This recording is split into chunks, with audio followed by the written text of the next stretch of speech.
Okay, thank you very much for joining us this morning. As you're aware, this week is Carers Week, which is an annual campaign to raise awareness of caring and highlight the challenges that carers face. This year's theme of Carers Week is actually making carers visible and valued. And to raise awareness of carers across Herefordshire, the CarerLinks team have arranged a number of workshops. This morning's workshops are covering, well, our first speaker is Charlie Perkins from Hereford and Worcester Fire Service, and that's going to cover the purpose of the safe and well checks and what's offered.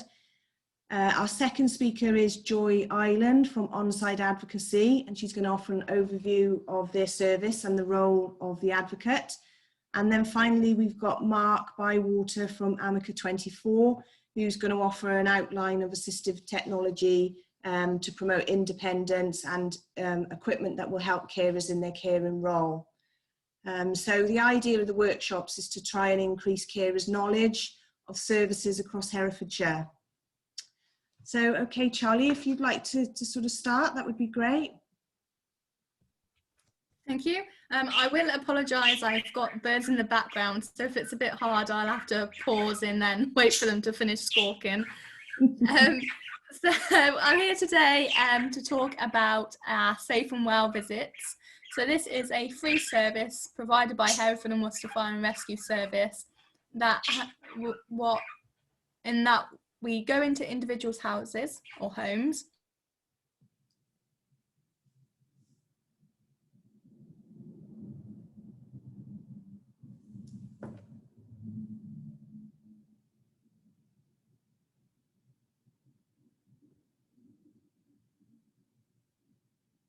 Oh, I think Charlie lost connection.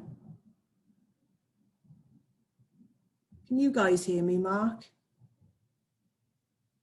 think it's just Charlie. Yeah, I can hear you. I think probably the connection's gone. Yeah, it just froze and went.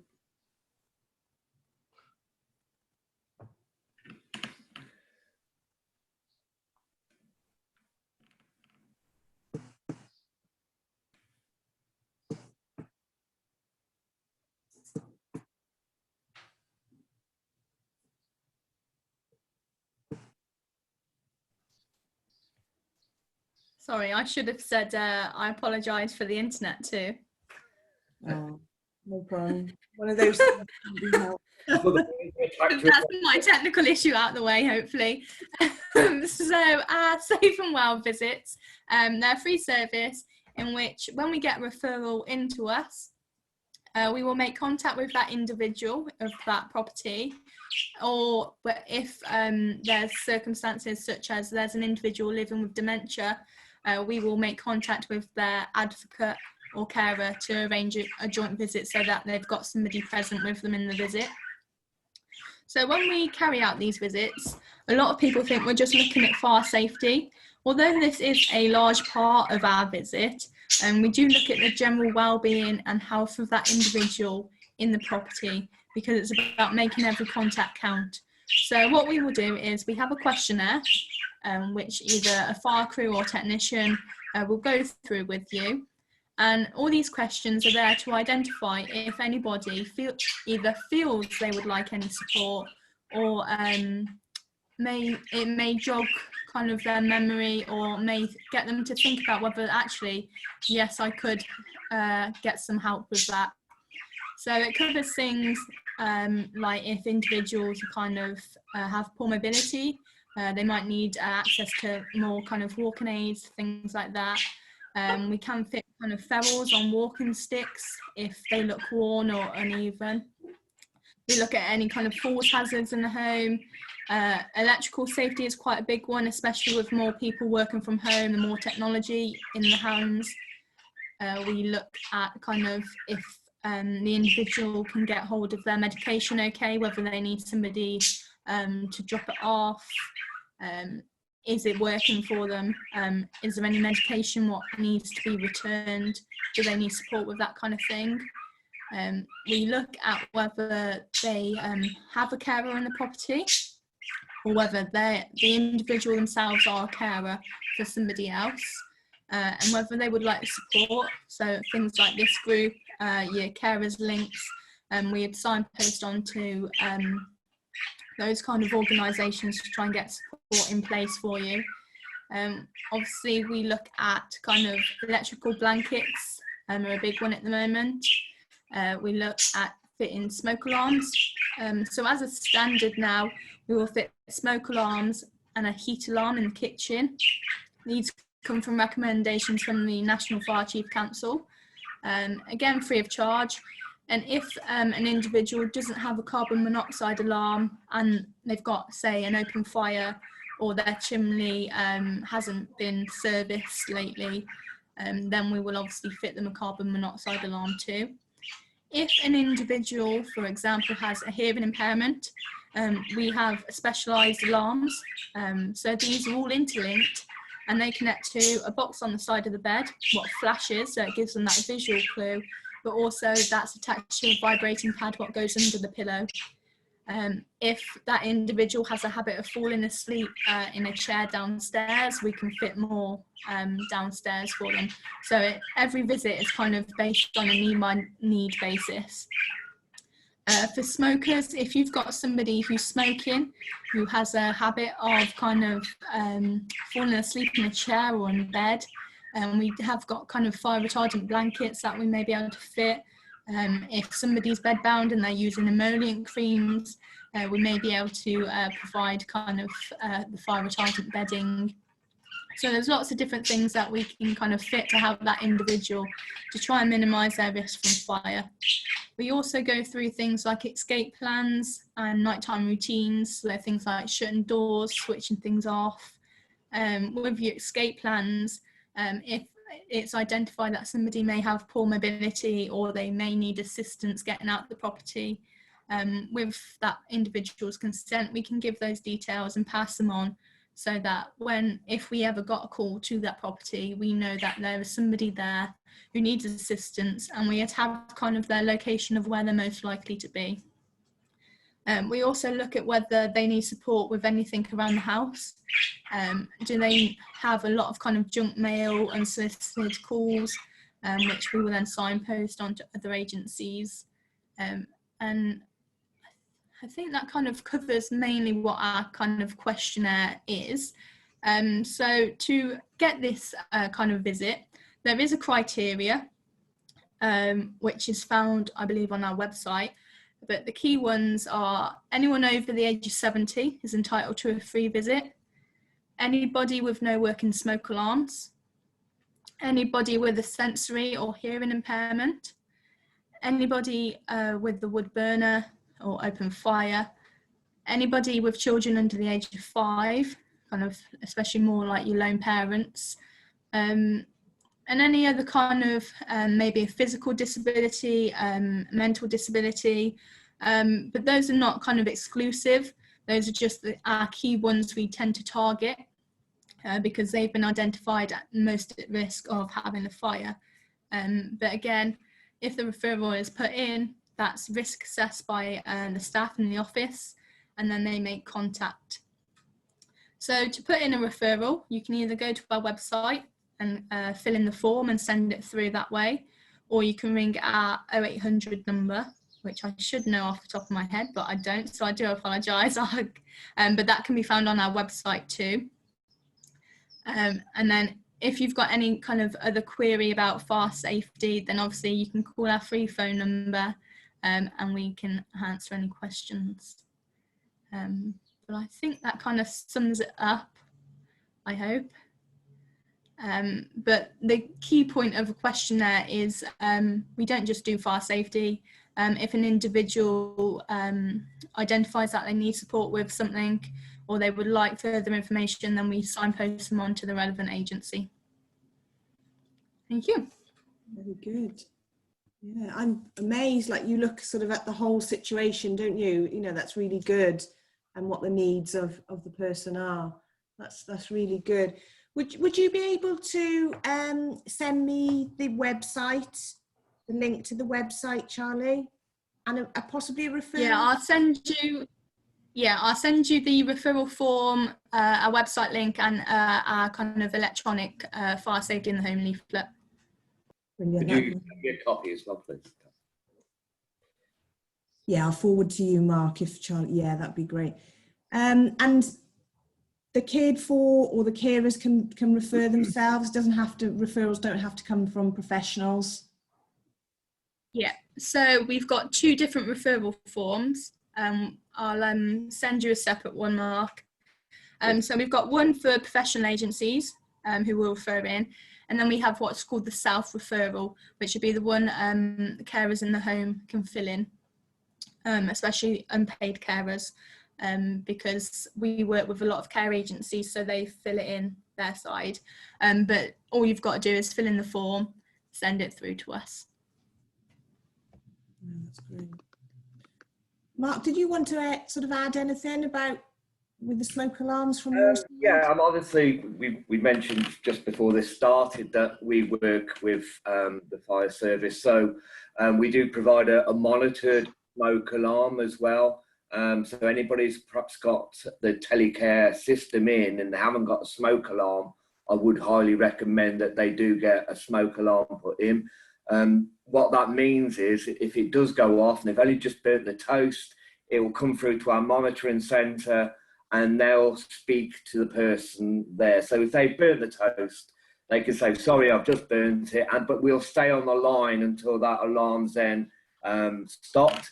And if they don't, then we will call the fire brigade straight away. And as we were talking earlier, it does prevent a lot of false calls, well, not false, but unnecessary visits. But it also means that we can get a better scope of what's going on. So if something going on and there's a fire which they're underplaying, then we can start getting that information very quickly to the fire brigade. So yeah, it is good to have it monitored. It does provide an extra reassurance in the home, and it just means we can get the right information to the fire brigade very quickly as well.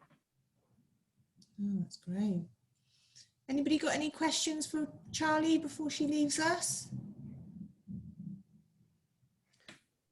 I've got a sort of observation question. You also do quite a lot of work for helping assess hoarding and things like that, don't you? Yeah, yeah. Yeah, so we if we go to a house where there is a hoarder, we generally will do kind of a visit a few months after, just to try and help that individual. We do have a bit of a project going on behind the scenes, looking at how we can help hoarders further, but we do look out. Yeah, they were developing a policy in Hereford, across Hereford and Worcester, to help, and I don't know how far along it's got, but obviously everything got kind of sidelined by COVID, but somewhere around I'll email out the sort of how bad is it pictures, which are really useful for professionals to have. We have the scales of hoarding. Yeah. I often think I might come close, but never mind. It's a real issue, isn't it? Working with families who are hoarders. It's so difficult to manage. You know, and you often get them who one's a carer and who are looking after someone in that environment as well, which makes it more difficult. Yeah, because you've also got to bear in mind the kind of the safety aspect of a carer going into somebody who's a high level hoarder as well. Yeah. Okay, thank you. Any other questions? No, that's great. Thank you, Charlie, for your time this morning. And if you could send me those links and the referral forms, that'd be really helpful. Brilliant. Thank you. Will do. Thanks very much. Hi, Joy. Hi there. Hi, welcome to this morning's workshop. Thank you very much for joining us. I think Thank you for inviting me. pretty much on time actually, so it's nearly 11:30. So Joy, yeah, perfect. Joy is from On-Side Advocacy, and you're just going to give us a brief overview of the service you offer, and the role of the advocate, and how really it could help unpaid carers in their caring role. Absolutely. I'm not sure how much people understand about advocacy. I've only been with On-Side Advocacy myself for 12 months, and certainly before I joined the organisation I didn't know very much about it at all. So I do think there are a lot of people out there that perhaps don't understand the benefits an advocate could bring, and also when they are statutory legally allowed to engage with an advocate, and that does very much link into that caring role. So thank you for inviting me along today to tell you all about it and give you a little bit of a very general overview of the different types of advocates. I think it always helps to understand as well the contractual obligations of what an advocate is and why us and who is asking us to do what we do. So I tend to start off by talking a little bit about that, because it's the Mental Capacity Act and the Care Act are statutory acts of law that say that the local authority must make arrangements for advocacy services to be delivered to people free of charge, but paid for by the council, the local authority, to support people in certain situations. And so On-Side Advocacy is a charity. We're an organisation that employs advocates, but we have a contract with Herefordshire County Council to deliver for them their statutory obligation to provide advocates. And so when you need them in certain qualifying situations, you can access this service free of charge because it's been paid for and provided for you by the council. So what is an advocate then, and what are the different sorts of advocacy that you might come across in your role as a carer or in the world in which you're living or working, etc.? Well, an advocate is somebody that can be the voice for people who can't, or who struggle for whatever reason to express their own views and wishes, or to understand what's actually happening to them because of an illness, a certain situation they may be in, a disability that they may have, through no fault of their own. They just might struggle with understanding certain situations and not have someone to help them pick their way through it and develop knowledge and make decisions based on that knowledge. So that's what an advocate is. It's a voice to stand up for that person, to express their views and wishes and help them get through a process to come out the other end with what they want and what suits them. Now, these situations tend to be around, for you, it's around carers assessments, care and support planning needs, accommodation needs, things linking in with social care, etc. So we have the Independent Mental Capacity Act advocate, and they actually represent individuals who've had an assessment and have been judged as lacking capacity. So if someone lacks capacity and they're unbefriended, so they don't have someone close to them that they trust and respect to help represent them and help them understand, then they're entitled to an advocate to help them through those carer processes, decisions about where they live, if they're in a care home, if they move from a hospital into a home, or step down from a home into their own home, or if they have a needs assessment, etc., as part of their lacking capacity. So that's the IMCA, the Independent Mental Capacity Act statutory advocate. It's lots of jargon, I'm really sorry. I can send you a little summary document that I have that would be really nice to share afterwards, that people can reflect. But I thought rather than put it on the screen and everyone's trying to read it, I'll send that round afterwards if that's okay.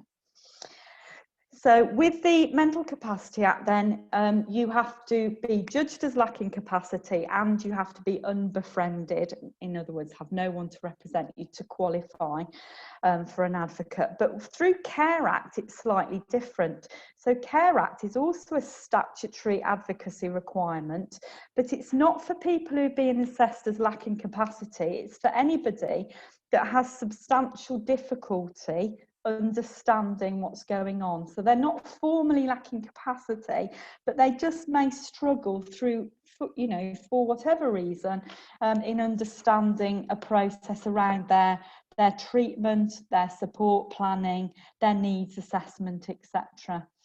And again, with the Care Act, it's someone who has substantial difficulty understanding, but it's also someone who doesn't have anyone that can represent them, that has the ability to represent them, but also that they want to represent them. So what can happen is, say you had, in an example, a husband and wife situation. The gentleman was going through a carer's assessment. He maybe had dementia or some condition that was making him struggle to understand and make those decisions.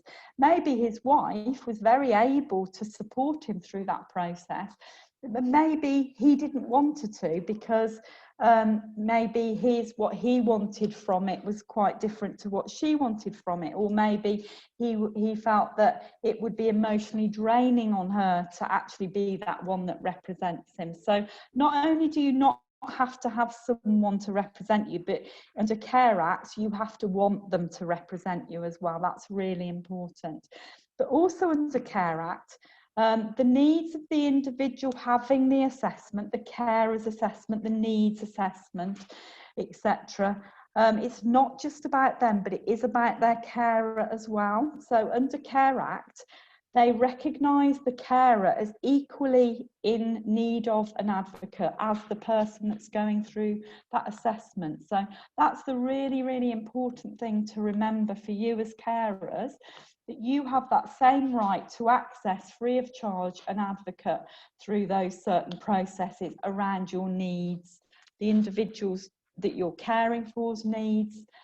And also, if there was a safeguarding issue, which is something that's worth mentioning for you as carers as well. So if you're caring for someone and there's an element of violence linked to their condition, you know, for whatever reason, it's not about blame or anything like that, but if you feel that you have some sort of risk attached to the person that you're caring for, again, that can be processed as a safeguarding assessment through the support of a Care Act advocate.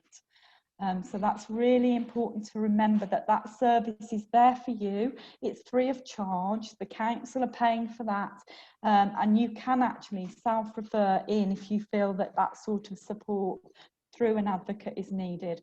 And the Care Act advocates are specifically trained to support, it's all person-centred to care, so to support the needs and wishes of that individual, either the person who's having the care and the assessment, or their carer that is needing the support, or their carer that's at risk through a safeguarding.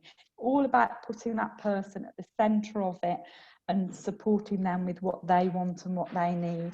Something that is worth mentioning is that we can't get involved with family disputes. So it is all about the person that the advocate is representing.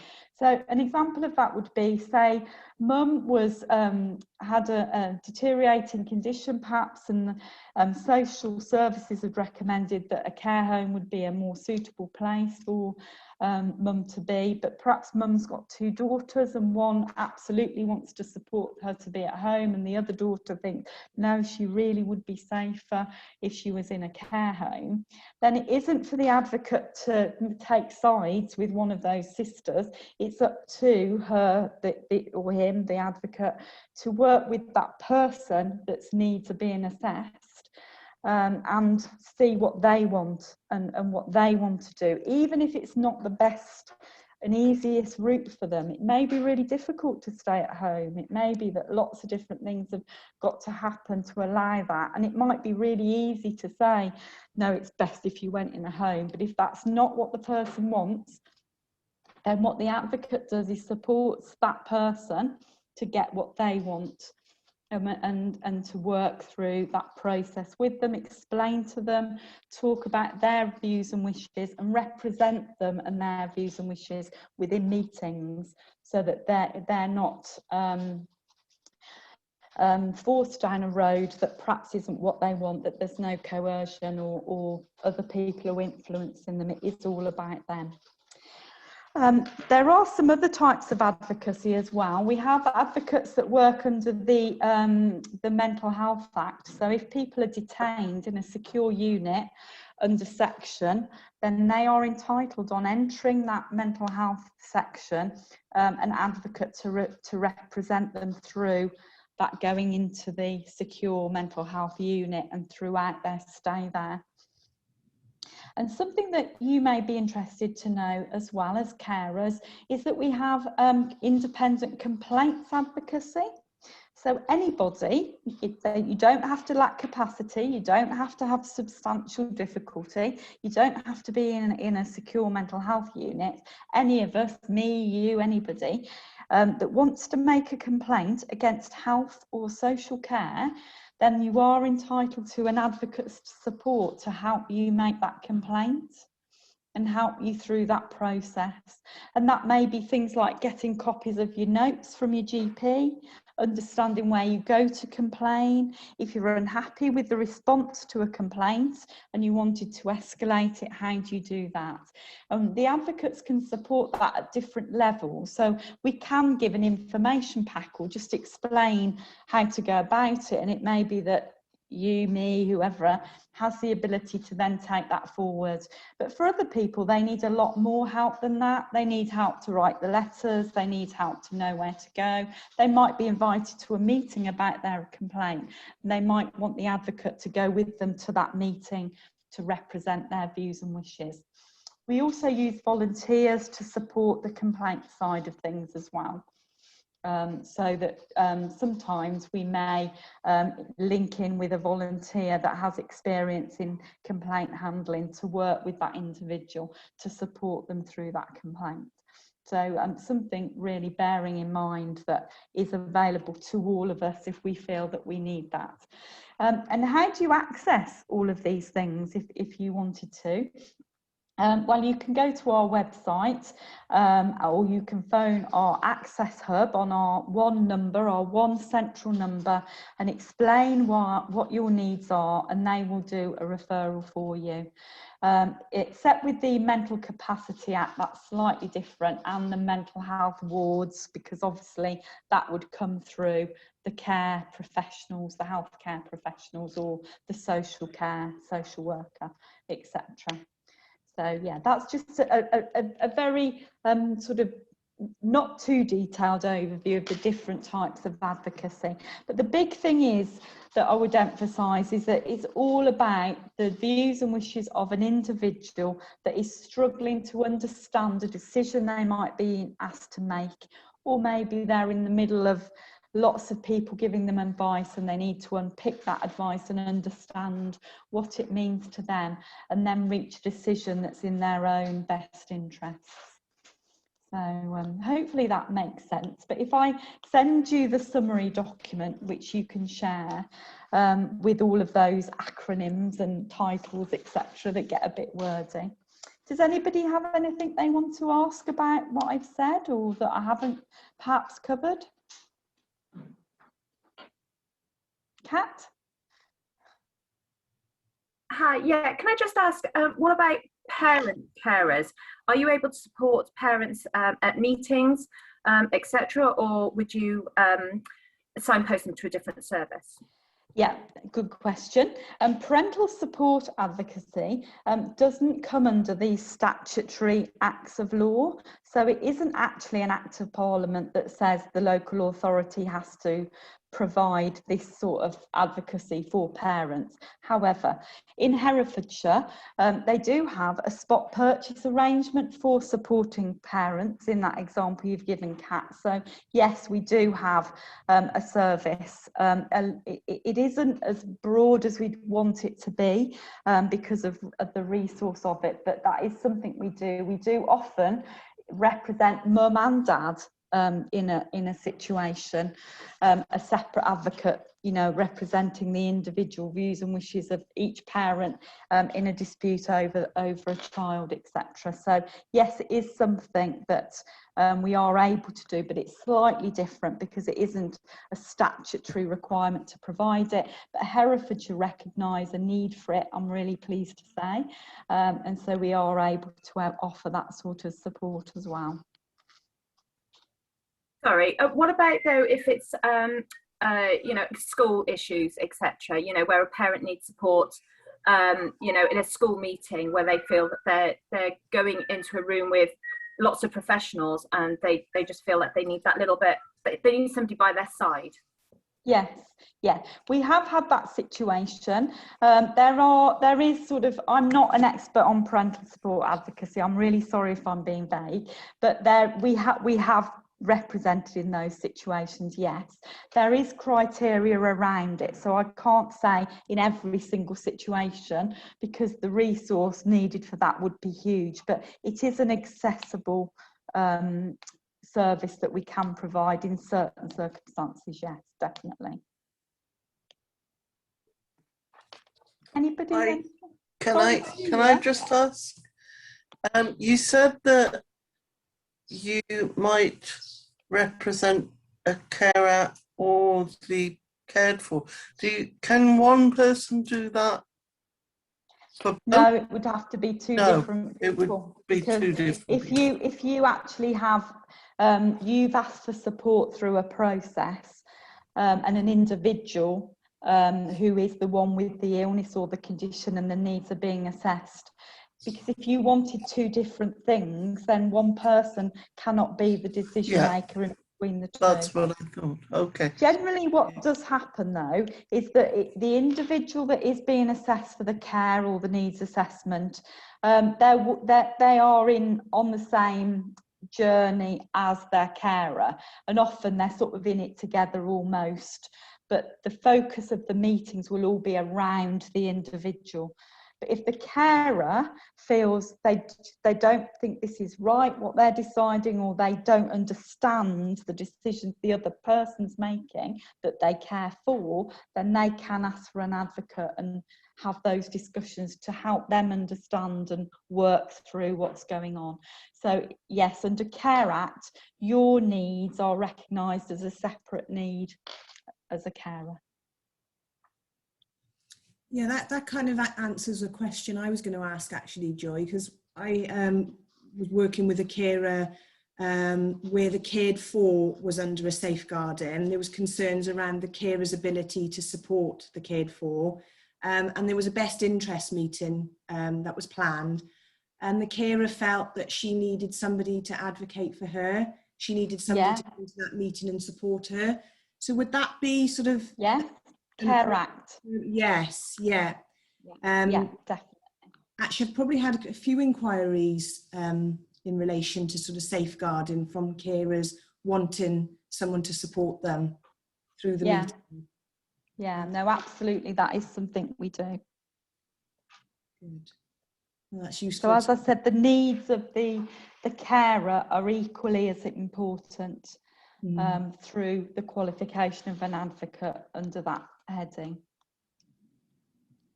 Yeah. I'm sure that happens a lot. I'm sure that people don't come forward, sadly, for support when they are entitled to it.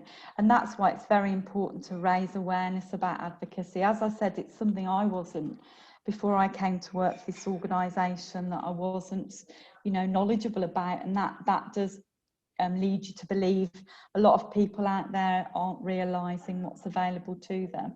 And within Herefordshire, we are doing a lot of work. We're joining up some work with Herefordshire Mind and SIL as well in Hereford to try and embed the advocacy services more broadly with those other organisations and spread the word. So, and actually going to the social worker meetings as well, because sometimes the people within the social care teams don't fully understand how an advocate could support an individual. So the team, the managers, have been going to the social worker, the different team meetings, and explaining all about the different things that they can do as well to try and get that message out there. So that's why it's great to be invited to something like this today, as well, to try and spread that word. Yes. If people are uncertain about what's you know, maybe you come across someone in a situation and you're not sure if it qualifies or not, because there is quite a flow chart that we have to follow under the Care Act for determining qualification. But you can just ring up and have a chat. We've got trained people on all our phone handling that answer the calls in our Access Hub. And so phoning up and talking through this situation, do I qualify? I'd like help with this. Then, you know, that's available as well. You're not necessarily going down the line of an advocate, but you might just want to talk it through and have a little bit of initial advice. And there is actually something called generic advocacy as well. And that's where a particular issue or need doesn't fall under these statutory acts of Parliament. So it may be that you don't qualify because you don't have substantial difficulty and do have someone that represents you, but because of the situation you're in, you still need some help. And so in certain circumstances, we can do what we call generic advocacy, but we do use mainly volunteers for delivering that. And we recognise the need for that more and more, actually. So something we're hoping to do is secure some additional funding to be able to do a lot more of that, the non-statutory advocacy, if that makes sense. So within Herefordshire, it's something we're working very hard on at the moment to do more of. Yeah, well, that's really useful, Joy. Thank you very much. Okay, hopefully it was helpful to those of you that are here. If I send that little handout across, Yeah, and then you can share that with everybody as well. Yeah, no, that would be great. I was going to say, I didn't mention at the beginning, if the presenters want to stay for the last presentation with Amica 24, you're welcome to. But if you've got other meetings, you're welcome to leave. And Kat, perhaps if you want me to take your email, if you want me to share any information with you, I can email it across. I think you might already have mine, PCV. Right, okay, yeah. Yeah, I'll share the information then that we receive. Brilliant. Thank you, Joy. Thank you. I am going to leave you because I've got to go on to something else, but it's been lovely to see you today. Thank you ever so much. If there's anything that anybody wants to ask, then get in touch, won't you? Yeah, we will. Thank you very much. Thank you. Thanks. Bye. Okay. So now we've got Mark Bywater from Amica 24, and he's going to do an overview of the assistive technology available. Over to you, Mark. I think you should be able to share your screen.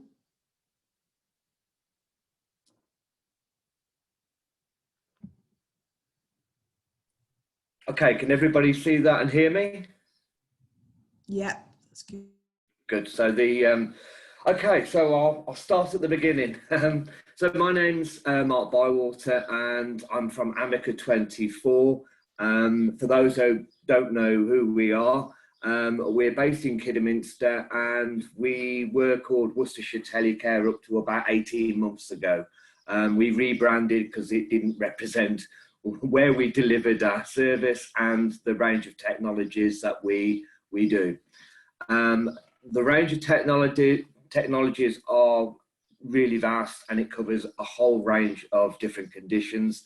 I will try and get through as much as I can. A lot of these now will support, and it's very important that they can support not just an individual perhaps living with a circumstance or a condition, but actually provide support for carers as well.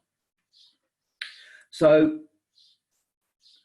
as I said, we've been established for over 30 years. We are a non-for-profit organisation, so everything we make and do, it goes back into investing into more technologies. We, like I just mentioned, a wide range of conditions and circumstances. It's really about supporting people's independence and we champion trying to keep people in their own homes.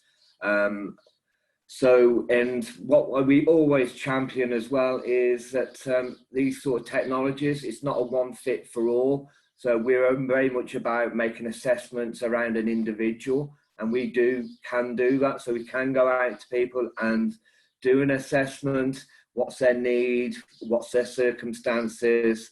And like I said, it's supported by our contact centre in Kidderminster. So a lot of our products are actually monitored 24/7 if anybody needs help or support. So just to give you an idea of just some of the conditions that it can support there. So obviously the big ones at the present moment are dementia, stroke, falls, anxiety, especially during COVID, has been really high. But all those conditions listed there, we've got products and services that could help somebody live better or independently at home. So for 30 years, probably most people have known us for the little red pendant and the box that goes into a line at home. So this is what we call a traditional telecare system.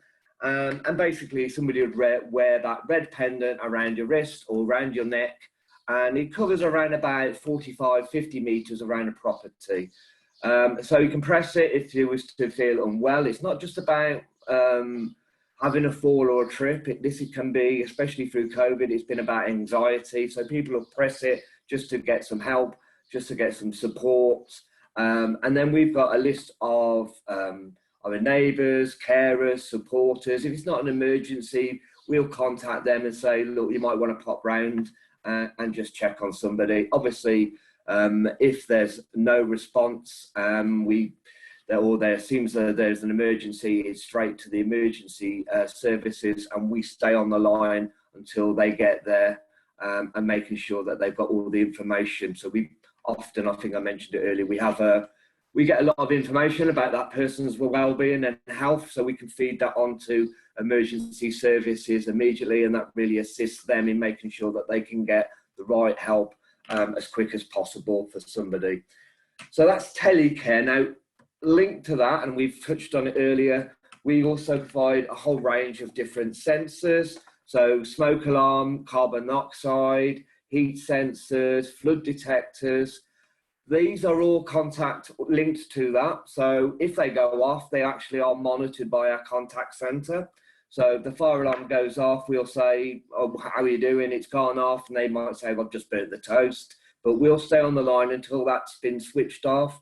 If it's not switched off and that alarm's still going off, then it's straight to the emergency services.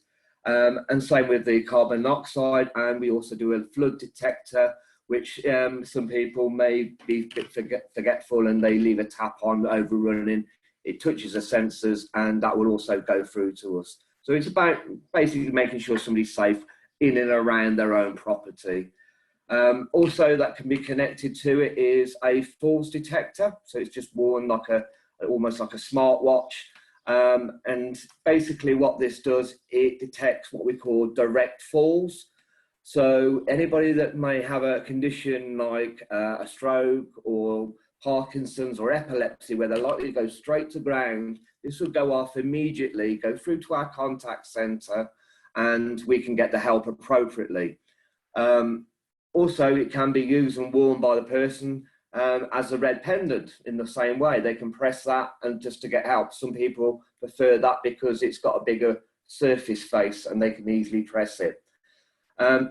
Like I say, it wouldn't provide anybody any help if they are just slipping off a sofa or onto the floor or breaking their fall, because it doesn't get that momentum. But for somebody that has a direct fall, then it's a real big saviour for them, because we can just get that help so much quicker instead of perhaps lying on the floor for quite a time.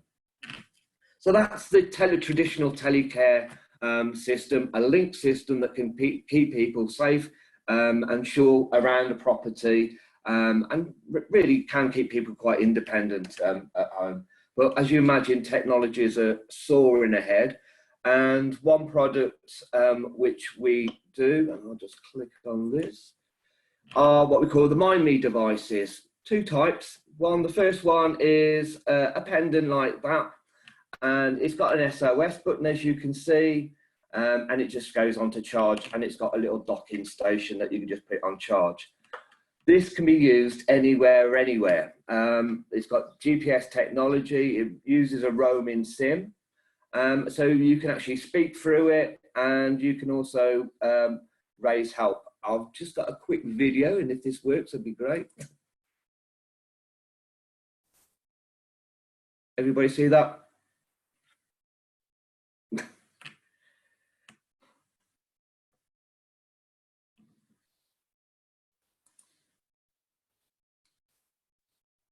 It also features GPS, which means that wherever you may be, our operators will know where you are and be able to get help to you.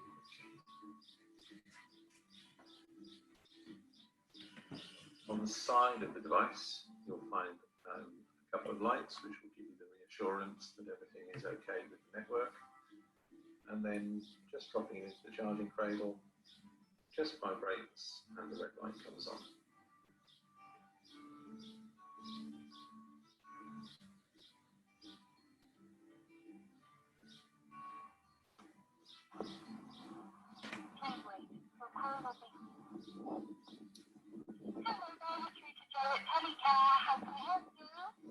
Oh, hello, Joe. Yeah, I'm just out for a walk and I've got myself a bit lost. Would you be able to tell me where I am? Of course, Mr. Jones. Bear with me a second, I'll just look now for you.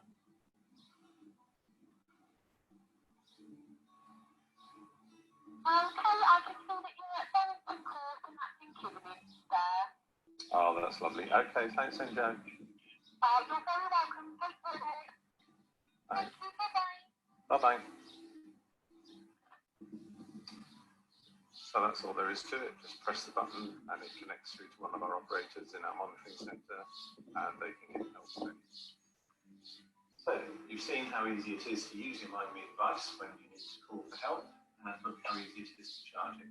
Just drop it into the charging cradle, it vibrates and the red light comes on to show you that it's charging. There's no fiddly wires or connectors to worry about. Battery life is generally around 48 hours. And we just recommend pop into the charging cradle whenever you come home.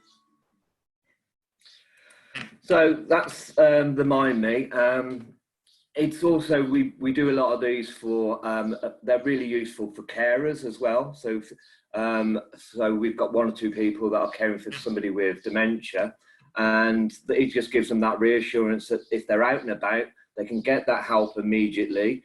And also, if they're perhaps not sure where they are, we can just locate exactly where they are, and if need be, get assistance for them.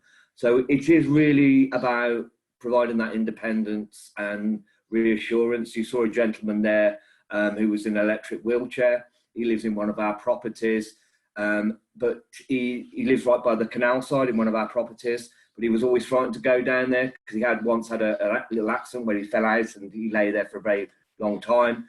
But by having this, he got the reassurance to carry on doing that. So he's up and down, going out and about where he wants to do. So a very simple device that's helped him to keep exactly what he wanted to do, and that's be independent. You see the blue one that was there, which is that one. That is exactly what this says. It's a locator. So this is a GPS tracking device, very simple. But the beauty of this is probably for somebody that's living with dementia, or somebody that you just want to make sure that they're safe in an area that need to be. So it's also got something called geofencing in. So you can set a geofence around a property or an area that you want it to be in. And if that person then goes outside of that area, you can get warned and we get notification that that's been breached, and perhaps we just need to get somebody out and turn them back or make sure that they're okay. Simple case, we had a gentleman living with dementia, started to roam from one of our properties. He was found on a couple of times on the railway lines nearby, and the family were just obviously very concerned that he wasn't going to be able to stay there where he wanted to be. So we identified that every time he did wander, he always took his house keys with him, which is quite common. We just used to put one of these on him, and we set the geo fence just around outside the perimeter of the building. He was happy to go everywhere he wanted to, but on the occasion that he did breach it, we were just able to turn him back, and that was it. It was easy. But as a result, he's now 2 years later still in the place where he wants to be. So again, simple technology, simple solution, but made a big difference to that person's life, really. So you can see we're going into more technology now. This is all about now independence inside, outside the home. We've also got a product which is very difficult to demonstrate because we used to have a showcase facility, but it is actually called Canary Care, and it's a passive monitoring system. Now this goes into a property and it measures heat and movement, and the sensors are thought about where you're going to position them, and what it does, it just monitors exactly that. So either a carer or a family member can log on and they can look at mum or dad's or anybody's activity. And I'll just quickly show you a video around that.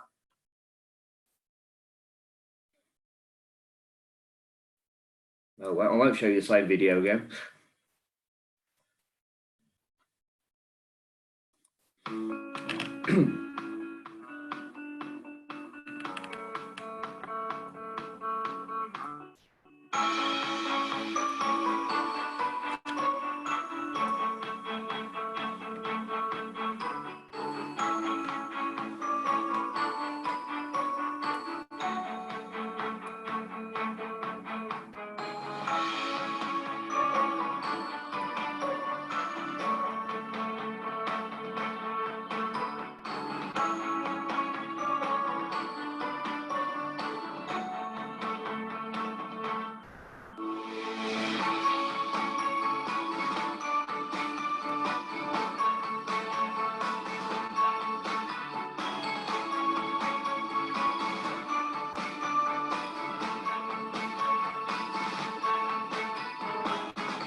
So you can see it's really easy to fit, and we install these all the time. The secret about these is position it in the right place. And I'll give you a very quick example if anybody just wants an idea of how this works and what story you can get from this.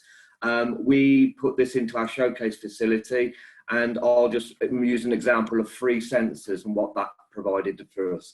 So in the kitchen, we had one on the medicine cupboard, one over the sink, and one on the fridge. So 3 sensors just in one room. As a result, that you could monitor, mom is going to take her medicine. I can see she's opened the medicine cupboard at 10 o'clock. That's good because she has to take it before midday. I can see that she's been to the sink because she's tripped the sensor there.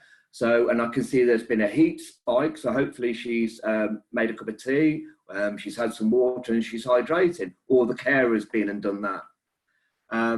Been up with the one on the fridge, obviously to show us that the fridge has been opened and what time it's been. So hopefully she's eaten the food that we left there last night. This is really good for carers as well. And that's just one room. So if you applied that to all the rooms in a property, you can start to see that somebody's living well. And if they're coping, then we get a lot of people there. Yeah, we're fine. They'll tell the carers, we're doing great, no worries. And then we'll look at the data on something like this, and you can see that they're probably sleeping in the chair all day.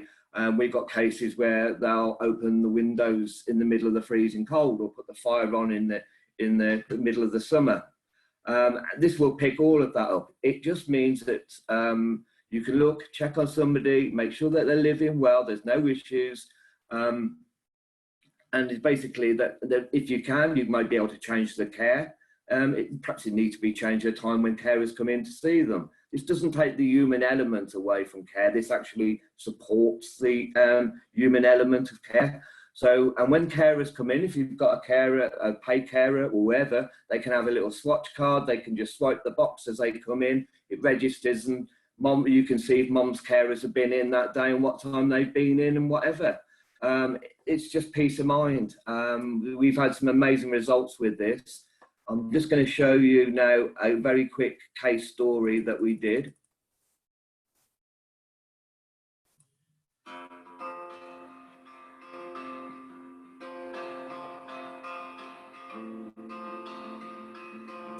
Stan is 82 and was diagnosed with early onset Alzheimer's approximately 18 months ago. In the last 6 months, he has started to suffer from acute deliriums that last around 24 hours, affecting his thinking and awareness of his environment. During one of his delirium episodes, Stan got up during the night and was found by a neighbour having fallen in the road. Stan sustained a head injury. Fortunately, the neighbour called Stan's daughter Marie, who was able to get into hospital where he was admitted for a few days. As a result, Marie felt that he was no longer safe to be at home on his own and thought it might be better if he moved into a care home. However, Stan really wanted to stay in his own home for as long as possible.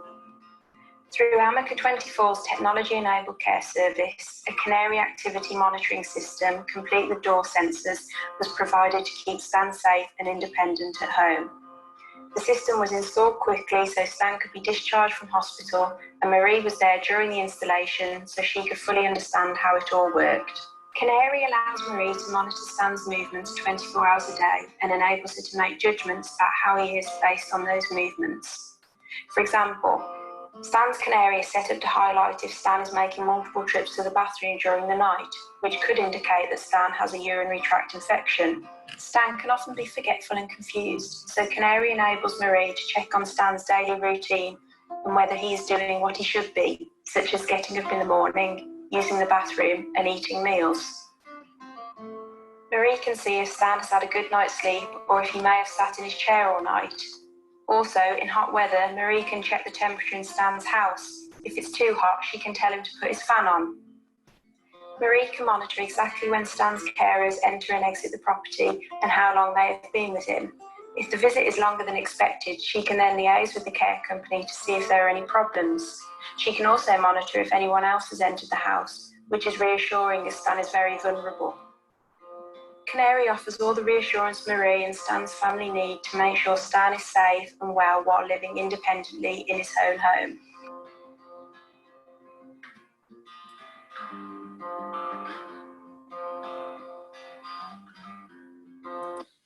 So that's Canary Care, and we've had a lot of amazing outcomes of that. And one thing I didn't say earlier, in Worcestershire, we're really fortunate that we work alongside County Council in all adult social care packages.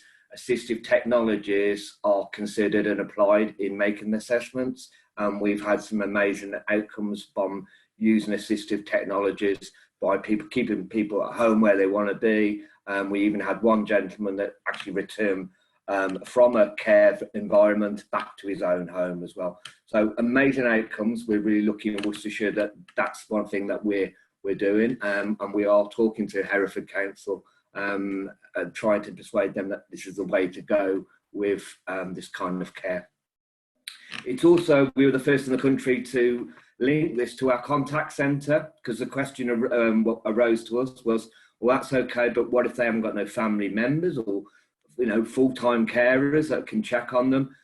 So what happens, we made sure that we could link it to our contact centre, so if those door triggers go off or certain triggers go off, we can get that looked at, and we get alerted that something's not right and we need to do something. So it's a really good service for that, and we, like I said, amazing outcomes from that. Something else that has been quite big during COVID and is probably really doing some amazing pilots with, and that's a product called My Home Helper. This is a tablet device, and it is, you may have seen, to look at it, you'll just think it's a normal tablet. It stands on a stand, it's about 10 inches wide.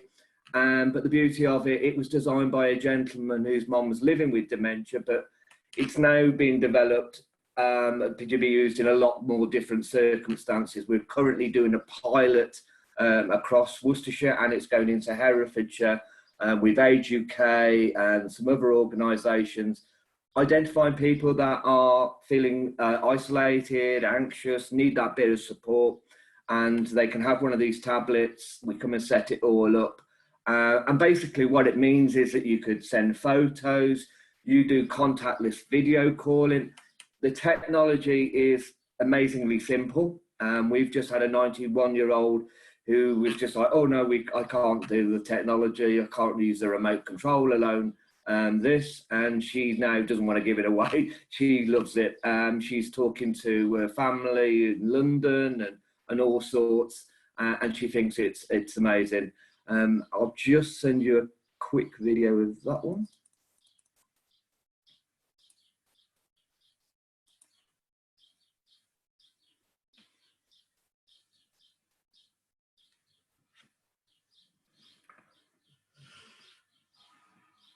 So today we're testing the My Home Helper, the video aspect of the device. Oh, sorry, shouldn't do that.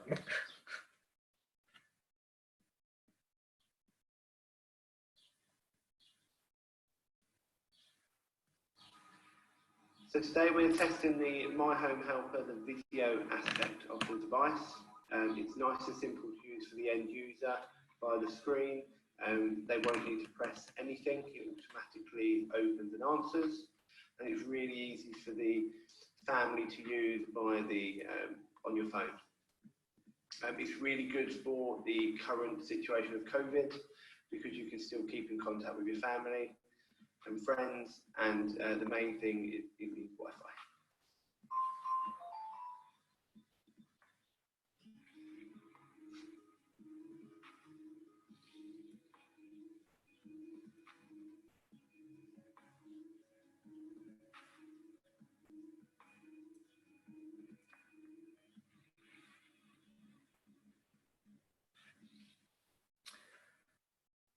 So that's not just about the video calling. I was out yesterday with a service user, and her mum's, she's got one of these for her mum, and I'm just doing a little bit of promotion with that, but she's the carer for her mum, and she thinks this is amazing because she's learned now that she can video call. Okay, the family can contact, but what she started doing, she was trying to go to the Waitrose down the road to go and get the shopping for more than half an hour, and the mum would get really, really stressed. In fact, on one occasion, she even phoned the police because she got so worked up.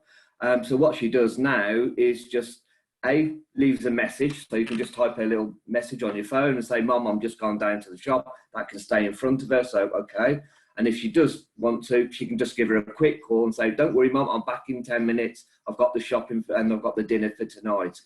And her mum's now starting to really interact with it. She's got photos coming up with the grandchildren and stuff like that. So she's asking questions, but it also means that she's given more time for the carer. So that she's now able to go and do a few bits in the kitchen without constantly being asked, "Where are you? Where are you? Where are you?" and so on and so forth. So it can be cleverly used. It is a really good device, and we've had a lot of interest for this. It's becoming really popular. And like I said, the user doesn't have to worry about anything. It just literally don't have to touch it. It just sits patiently in a corner on a stand for you to just view. And that's the way it's been designed for. So as a family, a carer, you could even put a question in, "How are you feeling today?" And the only thing they've got to touch is yes or no if they've got the capacity to do that. You can send reminders, "Don't forget I'm coming round for dinner tonight," or whatever.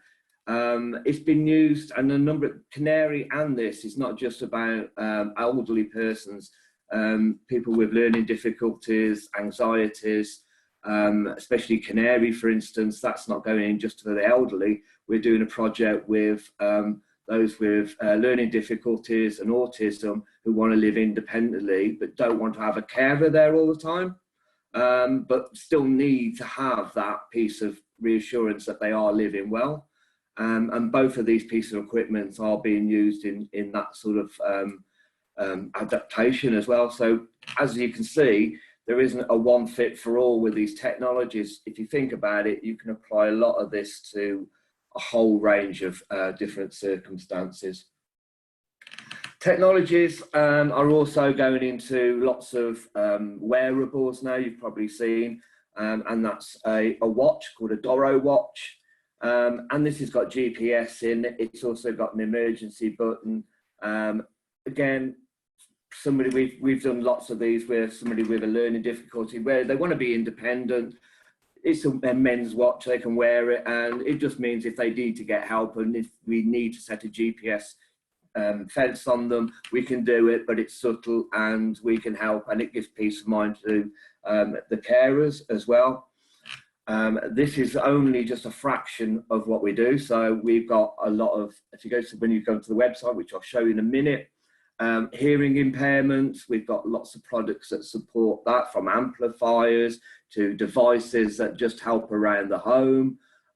We've also got for sight concern, we're just doing a big project with the visually impaired, with one of the first suppliers in this country to do this.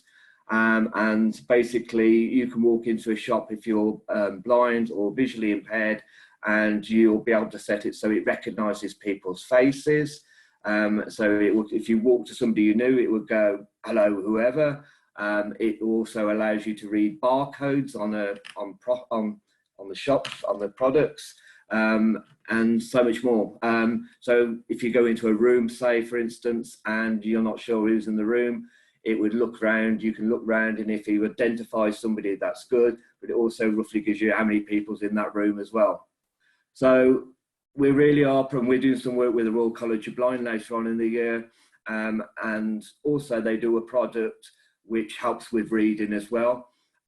So again, anybody with dyslexia or a learning difficulty, you put them on your glasses and it's just a little sidebar that goes there, and literally it will start to read page by page, and you can identify everything as well. So some amazing technology supporting a whole range of different conditions.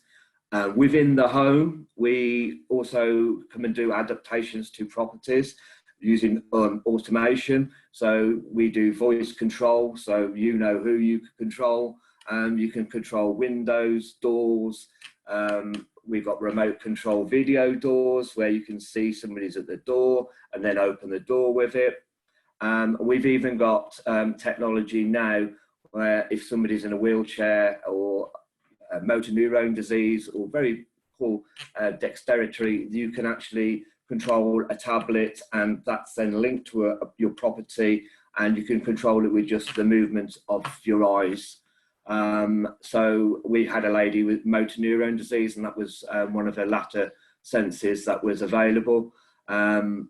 Basically, we got this product for her, and it gave her independence back as much as you could ever want for somebody. She was able to actually control her own home and go on to communication, talk and do emails just by the use of her eye movement.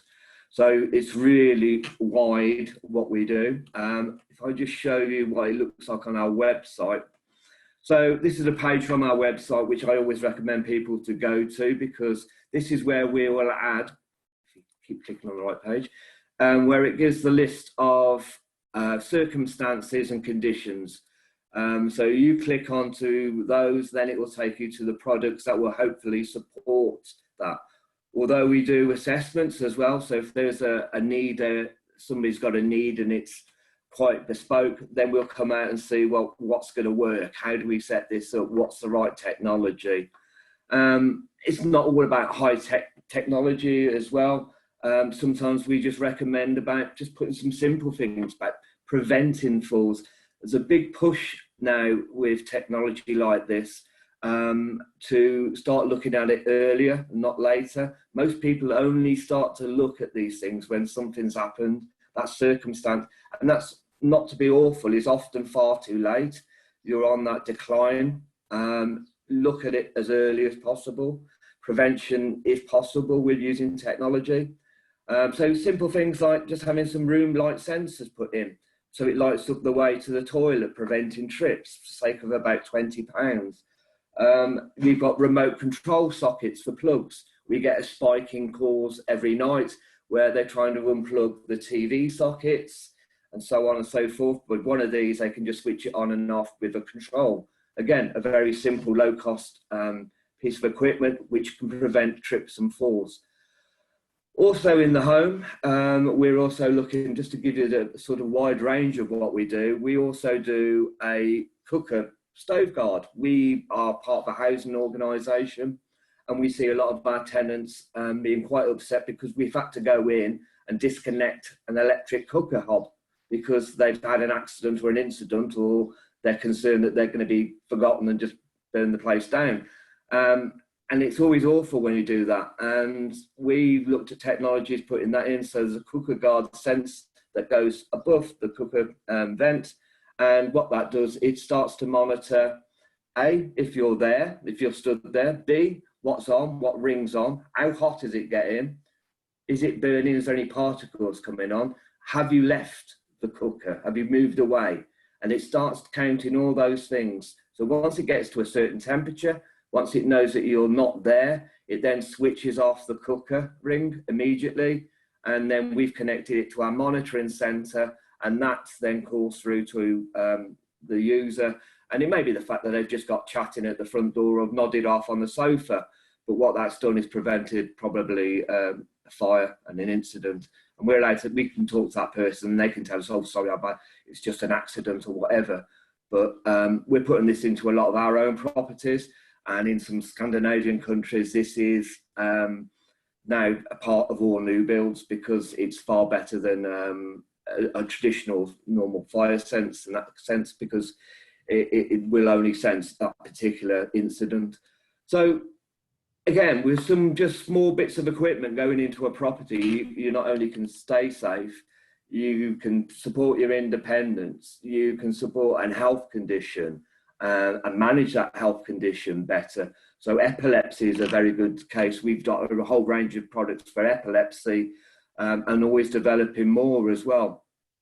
And I should say about these products, we don't just do these off-the-shelf products. They're not something you just can go and buy. We work very closely with the manufacturers, the inventors in some cases, and we go through a whole process of trialing them and testing them so they literally break. And it means that we get the best equipment that do the right job for what it needs to do. But not only that, we play a role in developing those products. So we feed it back to those manufacturers and developers and say, have you thought about doing this? Or have you thought about this visually impaired element on this job? And they adapt from our information. My Home Helper is a very good example of that. As a result of giving us feedback on the pilot that we're doing at the moment, that he's going to be making adaptations even greater to the products going forward as well. So I think that's pretty well much as what I can demonstrate here. There are far more that's going on there. I would suggest always going onto our website. If you want to make a referral, you can do it via the website, or you can just phone our business support team. And something else that we want to champion, especially in Hereford at the moment, it's really, really important that we do this. We provide 6 weeks home from hospital. Now, we've extended this to cover anybody that is actually under like physio or having treatment, or may have been in A&E and been sent home. They can have the alarm system, so that's 24/7 monitoring, free of charge for 6 weeks completely. So we're doing it to try and help with discharge, safe discharge, and supporting that. It's really been really popular in Worcestershire, and we've extended it so it's helping more people. After the 6 weeks, if they don't want it, that's fine. We just come and take it out. But it would be great if guys, anybody you know, they can signpost it. It would be really helpful. Has anybody got any questions? Yeah, can I ask a rough guide of how much an alarm would cost then after the 6 weeks? What would the person? It's around about, depending on their circumstance, about £4.64 a week.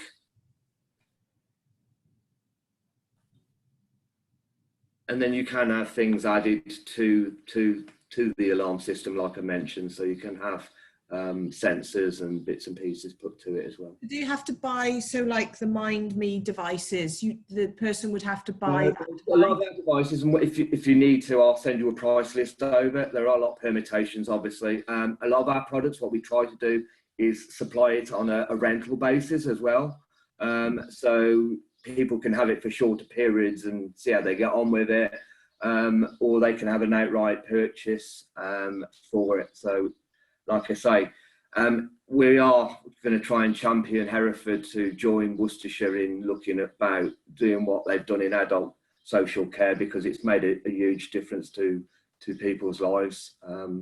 Being able to say there's a piece of equipment that will help you stay at home, exactly what they want to do, is just incredible. Yeah, and I think it provides sort of huge peace of mind for carers, especially for the supporting. The biggest element through COVID as well is been the carers element. You've just seen that go, well, we need something, because I don't want mom to go into care. I don't want, I need to keep this now. It's become, the only good thing that's probably come out of COVID is that people have suddenly started to get more acceptance that there are things out there that can help people. And like I said, the big thing that we're trying to champion at the moment, it's not about waiting for that incident to happen, that big incident or that circumstance to deteriorate. Look at it now. It might only have to be a solution, and a worthy solution, but done earlier, it will have more impact. And that's what we're trying to encourage people. But yeah, carers, it really does provide and people say to me, oh, you're taking away a human element to care. It does absolutely the opposite. What it does, it provides, so if you're having outside care come in, the carers love this because it helps them. They're getting information that they never would know otherwise, because somebody's not telling them exactly the full truth or whatever. And they can spot deteriorations a lot easier. So all it does is actually benefit that experience. And I've got to say, I mean, I came out of a meeting yesterday, and some of the projects and equipment that we're bringing to the market is just, it is quite unbelievable what we can do to help people. I mean, I mentioned the one with the vision. I mean, it's one of the first in the country to do that. It's an Israel product, and it's just going to be huge for somebody with a visual impairment or a reading disorder. It's just life-changing in that aspect. Can I just ask you quickly, Yeah. is there an ongoing cost if you buy the monitoring system? Yeah. Would there be an ongoing cost to? It's just a rental charge. You can have a purchase if you want to, but the £4.64 is just, that's the ongoing cost. And that includes us monitoring it 24/7. It come out and repair, monitoring, it covers the whole lot. And like I say, our service, and I don't just say, but if you want to go onto our website, you'll see some videos and you'll see some testimonials about the service. A lot of Lifeline services only focus on trips and falls and the elderly, and it's so not that service with us. We take a totally different approach to it. Like I say, through COVID, I've seen and heard our contact centre listening to people where they're really stressed out. They've pressed their button because we encourage them to. They've not had a fall or trip, but we've had them where they had run out of food. They've got no prescription. The team have gone the extra mile. They've contacted the housing provider or family member and arranged that food or sorted that prescription for them. So it's so much more than just a trips and fall, and I can see that. I wondered if it's something that would be covered to be funded under our systems for the. Yeah, I mean, it's worth investigating, and this is what we're looking for. If anything, can be covered, because a lot of this equipment is not expensive. It can be on a rental basis, and it does make a huge difference. I mean, like I say, these are only just some of the case stories, but you can see the difference it makes to somebody's life. It really is quite incredible. Yeah. But thank you. Have you got links? I'm sure you have, but I'm just going to ask the question anyway. Being the newbie, have you got links into Hereford Council to the commissioning service? Well, it's what happened. We have got contacts in Hereford, but then they closed, obviously, their own Lifeline service, or relocated, or whatever has gone on that no one knows about. but they just they've talked about it quite a bit. When we've opened talks and said, look, we're here, you know. I'm just suggesting it because I used to work for. Yeah, if any contacts you can give us that might, I'll try and find the email addresses of those people and the guy who was in charge of the technology side of things. If you imagine, if Hereford had the same approach as what Worcestershire had, a lot of you guys will be getting support for people you're caring for. So if you get a social care package, you could say you can get help for whatever condition. That's just not the elderly, whatever. It's a certain condition. Thank you. So it would be really good if we could do that. Yeah, I'll pass them on. Brilliant. And then we'll make sure you get those. Yeah, it'd be great. Yeah, the more names. The more we can profile, the better. Anybody else got any questions? All gone stony silent. No, it was very informative, Mark. Very useful. All right. There is a lot to go through, and I wouldn't want to bore you with every single thing. And it's very difficult doing them virtually. We used to have a showcase facility, then came along COVID. But what I'm working on now, because I do all these videos and all these presentations, is I'm working on creating a virtual showcase facility where you can literally go on a 360-degree camera on our website and then go into a room and see where that technology works within that environment. Having the showcase facility was a real groundbreaker because everybody that visited there went, right, I really get how this works. You know, how it can help and how it can support me is just, it's been incredible. Yeah, that's great. Well, we've come to the end of the session, this morning's workshop, and we have gone over time slightly. I'll make sure any information I've received, I'll send out to all attendees, and if you've got any questions, then come back to me. Has anybody got anything they want to add before we end our session? No. Just to thank everybody for their very informative presentations. No, it was excellent, and it was really good. No, thank you very much to everyone, and just come back to me if you've got any questions. Okay, thank you for inviting us. Brilliant. Thank you all. Bye. Bye-bye.